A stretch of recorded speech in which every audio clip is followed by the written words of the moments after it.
Барлықтарыңызға сәлем. Бүгінгі видеода сіздермен бірге өзім үнемі жасайтын вафлидің рецептімен бөлісемін. 2 жұмыртқаға ванилин және қантты салып, үшеуін жақсылап араластырып аламыз.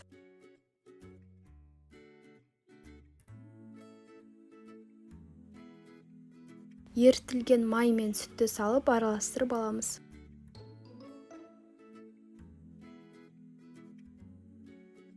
Міндетті түрде електен өткен ұнға қамыр қопсытқышты салып, екеуін ысыста жақсылап араластырамыз. Бірінші массамызға 2 бөліп саламыз.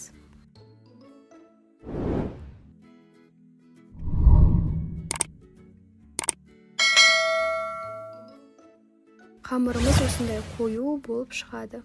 Бұл уақытта вафли пісіргішімізді қыздырып қоямыз. Менде Сокани деген брендтікі. Енді әрқайсына 1 қасық, не болмаса егер де үлкен болып шыққан қаласаңыздар, 2-3 қасықтан салып жіберсеңіздер болады.